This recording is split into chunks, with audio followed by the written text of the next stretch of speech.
शिवोऽहं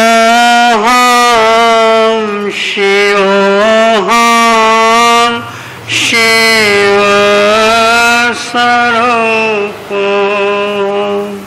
शिवोऽहं शिवोऽहं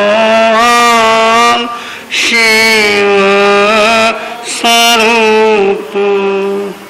शिवोऽहं शिवोऽहं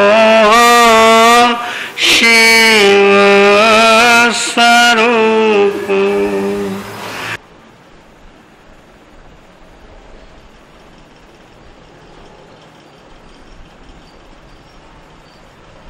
इस ध्यान शिविर में जो साधक साधिकाएं बैठे हैं, उन सब का स्वागत है, इसलिए कि उन्होंने अपने समय का सदुपयोग किया। उन्होंने अपने जीवन में इस ध्यान शिविर को महत्व दिया। उन्होंने जीवन में सत्य क्या है, आनंद क्या है, शांति क्या है, इसकी खोज के लिए एक प्यास और संकल्प का भाव रखा। आनंद हमारा स्वभाव है, शांति हमारे भीतर है, ज्ञान हम स्वयं हैं। फिर भी आज का मानव दुखी है, बेचैन है, पीड़ित है, निराशा के घेरे में उलझा हुआ है, मोह अंधकार में फंसा हुआ है। अज्ञान के अंधकार चारों ओर उसके पास बद्ध हैं। इसका मूल कारण क्या है? कारण हम खोजेंगे जब इस साधना शिविर में आप रह करके अनुभव करेंगे। इसका उत्तर मुझे नहीं देना, इसका उत्तर आप स्वयं अपने अनुभव से लेंगे। सबसे मूल्यवान है आपका निजी अनुभव, आपके जीवन की निजी घटना। महावीर ने जाना आनंद हमारा स्वभाव है, शांति हमारे भीतर है, ज्ञान हम स्वयं हैं। ये शब्द अरिहंतों के हैं, तीर्थंकर के हैं, सिद्ध पुरुषों के हैं।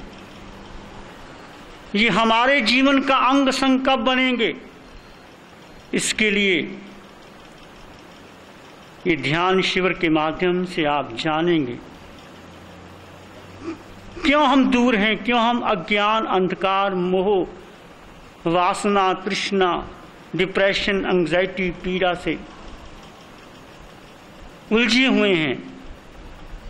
इसका एक ही कारण है, हम स्वयं से दूर हैं। हम परसत्ता में चले गए, स्वसत्ता में नहीं है। स्वसत्ता हमारा मूल धन है, स्वसत्ता हमारी निजी पहचान है, स्वसत्ता में रहना ही हमारा धर्म है। परंतु हम दूर चले गए हैं। हम पास में कैसे आए, हम पास में कैसे जाने? स्व की दूरी का मतलब क्या है? आत्मा की दूरी। आत्मा की दूरी का मतलब, आत्मा अकेली तो अरूपी है। तर्क से, बुद्धि से आत्मा को जाना नहीं जा सकता, केवल अनुभव किया जा सकता है। तो इस शिविर में आप आत्म शुद्धि करेंगे। आत्म शुद्धि का अर्थ क्या? शरीर की शुद्धि, वाणी की शुद्धि, मन की शुद्धि, चित्त की शुद्धि, और चित्त से पार परे जाकर के कुछ ना करते हुए आनंद शांति समाधि में हम कैसे रह सकते हैं? मूल रूप से ये अकर्म की साधना है। कुछ ना करते हुए भी पूर्ण आनंद, शांति और समता से भर जाना। हो सकता है अभी आपकी समझ में ना कि कुछ ना करें फिर आनंद और शांति से भर जाए। हाँ, आनंद, शांति, समता के लिए कुछ भी नहीं करना। ये साधना अकर्म की साधना है। कुछ ना करते हुए आनंद से भर जाना। तो इसके लिए कुछ चरण हैं। हमारी शरीर की शुद्धि कैसे हो, इसकी चर्चा भी होगी। विचार की शुद्धि कैसे हो, मन की शुद्धि कैसे हो, इसके बारे में भी हम जानेंगे। और फिर कुछ ना करते हुए हम आनंद और शांति से कैसे भर जाएंगे। तो पहली बात बहुत ज़रूरी है कि आपके भीतर आप जो 4 दिन निकाले हैं, इसमें आप समय का सदुपयोग करें। समय जीवन का बहुत अमूल्य क्षण है। कहा जाता है time is gold, time is precious, time is jewel. मोती कहो, सोना कहो, हीरा कहो, जवाहरात कहो, वो टाइम है। और जो समय की पहचान कर लेते हैं वो अमृत को उपलब्ध हो जाते हैं। जो समय को गवा देते हैं अमृत उनसे हाथ से छिन जाता है। तो समय की कितनी कीमत है, जिंदगी का 1 वर्ष की कीमत क्या है।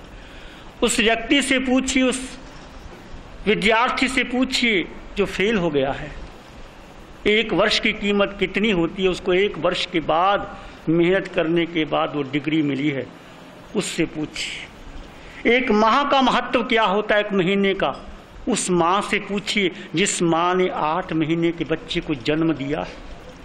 1 महीने की कमी रह गई है, वो जिंदगी भर कमी रहेगी बेटे के लिए और माँ के लिए। वो माँ से पूछो 1 महीने की कमी का अर्थ क्या होता है, 7 दिन का महत्व क्या होता है।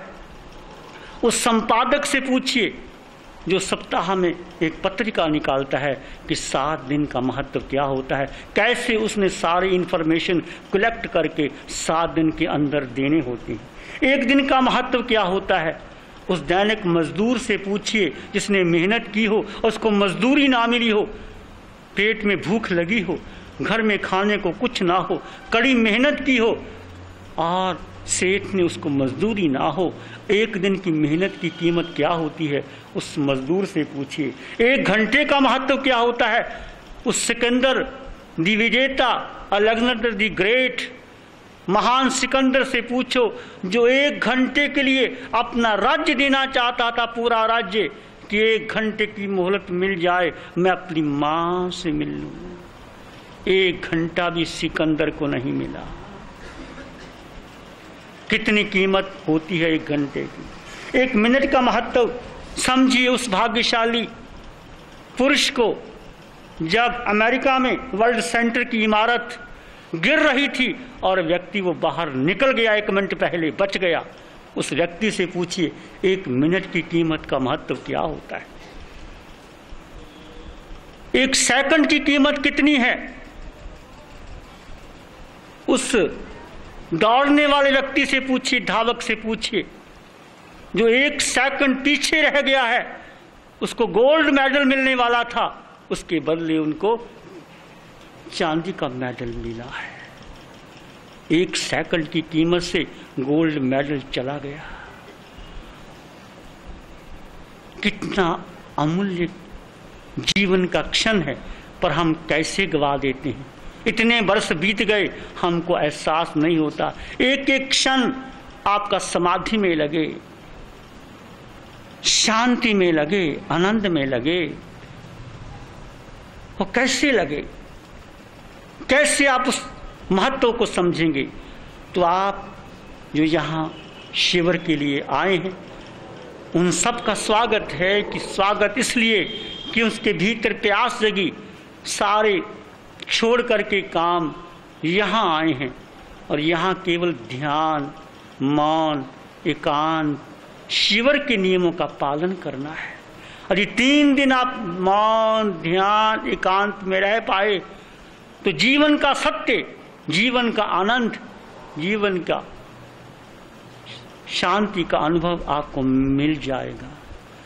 आप हंसते हुए बाहर आए हैं, अंतिम समय आपको पता लगेगा। तो महत्व है समय का। समय का आप सदुपयोग करेंगे। जो टाइम टेबल यहाँ बना हुआ है, भोजन के समय आप भोजन करेंगे, विश्राम के समय आप विश्राम करेंगे, ध्यान के समय आप ध्यान करेंगे, योगा के समय आप योगा करेंगे, और कुछ भी नहीं करेंगे। सब कुछ आपका बंद है। अखबार पढ़ना, मोबाइल फ़ोन करना, किसी से बात करना, किसी की ओर झांकना। आप सबके साथ रहते अकेले हैं, आप अकेले की दुनिया है, कोई मिलने नहीं आएगा, किसी से बातचीत नहीं करेंगे। यदि आप नियमों का उल्लंघन करेंगे तो आप ही दोषी होंगे, हम कुछ नहीं कर पाएंगे। तो नियमों का जो नियम आपको समाचारी में बताए जाएंगे उसका खूब कड़ाई से, चुस्ती से पालन करेंगे, बहुत ज़रूरी है। कुछ नियम ऐसे हैं जैसे भोजन, जो सात्विक भोजन आपको यहाँ दिया जाएगा वही भोजन करेंगे।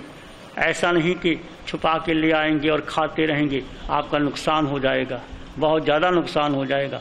जो आपके लिए योग्य भोजन होगा, जिस समय जो योग्य होगा वही दिया जाएगा, और आपकी आदत होगी खाने की वो नहीं मिलेगा, या थोड़ा सा नियंत्रण आपको साधना होगा। और जब घंटे की साधना होगी तो घंटे केवल आप साधना करेंगे, आंखें बंद रख के साधना करेंगे, किसी की ओर देखेंगे नहीं, आंखें खोलेंगे नहीं। जब योगा प्राणायाम करेंगे उसमें वही करेंगे, जब विश्राम करेंगे तो केवल विश्राम करेंगे। भोजन करेंगे, किसी से बातचीत नहीं करेंगे, नजर नीची, भोजन लिया, अपना रखा, साफ किया और बैठ गए। जितना भोजन मिल गया प्रभु का प्रसाद समझ करके भोजन ग्रहण करेंगे कि प्रभु का प्रसाद है मुझे। और आपके मनपसंद का हो या ना हो, प्रभु का प्रसाद, मंदिर में जाते हैं प्रसाद आपके मनपसंद नहीं होता, जो मिल गया गुरु का प्रसाद, प्रभु का प्रसाद, उसको ग्रहण कर लिया, फिर भी आपका ध्यान रखा जाएगा। और अधिक से अधिक यदि आप बोलने लगे, बातचीत करने लगे, मौन का पालन नहीं हुआ तो शिविर में आप गहरे समाधि और ध्यान में नहीं जा सकेंगे। इन नियमों का पालन करना आपके लिए बहुत बहुत ज़रूरी है। तो पहली बात, आपके जीवन में प्यास का होना। प्यास है तो आप आए हैं। जीवन में सत्य ना मिले, शांति ना मिले, आनंद ना मिले, कोई बड़ी बात नहीं, परंतु शांति आनंद पाने के लिए भीतर प्यास ही ना हो तो कुछ नहीं हो सकता। प्यास है तो मिलेगा, प्यास नहीं है तो कुछ नहीं मिल सकता। प्यास महत्वपूर्ण है। कुछ लोग हैं जिंदगी भर बहुत काम करते हैं, बहुत नाम कमाते हैं, परंतु उनको प्यास ही नहीं जगती कि सत्य क्या है, शांति क्या है, आनंद क्या है, ध्यान क्या है, समाधि क्या है, उसके साथ कर ले। कह देंगे अच्छा है परंतु आएंगे नहीं, करेंगे नहीं, बस उलझे रहेंगे। इसका मतलब वो कहते हैं भीतर से प्यास नहीं। जब प्यास लगी हो तो पानी आप ढूंढ लोगे, भूख लगी हो तो भोजन ना भी होगा, भोजन प्राप्त कर लेंगे। प्यास और भूख गवाह है कि आपको भोजन की और पानी की प्यास लगी है। तो प्यास महत्वपूर्ण है। जिंदगी में प्यास जगाओ, जिज्ञासा जगाओ कि मुझे कुछ पाना है। क्या पाना है? सार है जीवन का, जो चैतन्य का जो केंद्र बिंदु है। मैं शिव स्वरूप हूँ, आनंद स्वरूप हूँ, ज्ञान स्वरूप हूँ, ब्रह्म स्वरूप हूँ। ये निराशा, दुख, पीड़ा क्यों आ गई है, इस कैसे दूर कर सकते हैं, इसको आपने देखना और जानना। दूसरा, आपका संकल्प। प्यास है परंतु उसके लिए संकल्प नहीं। निराश से भरे हुए हैं, कर रहे हैं, बैठे हैं, दुखी हैं, क्या करें, फंस गए, कुछ नहीं। आपके जीवन में एक आशा का दृष्टिकोण। निराशा जीवन में नहीं, मन लगे ना लगे, विचार आए ना आए, जाए ना जाए, कुछ भी हो, आपके भीतर एक आशा, उत्साह का दृष्टिकोण कि देखते हैं 3 दिन जी करके, बहुत जिए, वर्षों वर्षों तक जिए, 50 वर्ष तक जीते रहे, केवल 3-4 दिन की बात है। जीवन में एक आशा का दृष्टिकोण, एक आनंद का दृष्टिकोण, एक अहोभाव का दृष्टिकोण लेके आए। फिर संकल्प करें कि इन 3 दिनों में मैंने बहुत कुछ पाना है। पाना कुछ भी नहीं, आप बात करेंगे, संकल्प अपने आप होगा, तुम्हारा संकल्प काम करेगा। तुम संकल्प क्या करोगे? ऐसा नहीं कि मेरे परमात्मा के दर्शन हो जाएं, कि लॉटरी निकल आए, कि ऐसा हो, नहीं, बस मुझे जो बताया गया वो संकल्प करता हूँ कि जैसा जैसा मुझे बताया गया मैं वैसा वैसा करूँगा। प्यास और संकल्प आपके जीवन का अंग बने तो आपको बहुत कुछ जानने और समझने को मिलेगा। तीसरी बात है आपके जीवन में श्रद्धा। कुछ लोग आते हैं श्रद्धा से भर कर नहीं आते, मन में संदेह बना रहता है कि घर में तो मैं समैक भी करता था, घर में तो मैं माला भी करता था, घर में तो मैं ये भी करता था, आधा मन इधर आधा मन उधर, तो संदेह से भर गया। आप कुछ ना कर पाओगे। 2 घोड़ों की सवारी नहीं करना। जो कुछ यहाँ बताया गया वो आपके लिए सफिशिएंट है, केवल आप प्रयोग करके देखो, उसके बाद आप मालिक हैं। आपकी इच्छा जो करना चाहे कर लो। श्रद्धा, महावीर कहते हैं श्रद्धा परम दुर्लभ, परम दुर्लभ है श्रद्धा। क्या श्रद्धा? श्रद्धा का अर्थ है जो देखा नहीं, जो जाना नहीं, जो सुना नहीं, अनदेखा अनजाना अनसुना, उस पर विश्वास, निष्ठा और श्रद्धा। जैसे किसान बीज बोता है, सारे बीज वृक्ष नहीं बनते, सारे बीज अंकुरित नहीं होते, कुछ बीज खेत की दीवार पर रह जाते हैं, कुछ क्यारी पे रह जाते हैं, कुछ नीचे नहीं जाते, कुछ पक्षी खा जाते हैं, परंतु किसान को श्रद्धा है कि मैंने बीज बोए हैं तो फल आएंगे, वृक्ष बनेगा, बनते हैं वृक्ष। ऐसे श्रद्धा का भाव, श्रद्धा कि मेरे भीतर प्यास है तो पानी होगा, निश्चित है। प्रकृति ने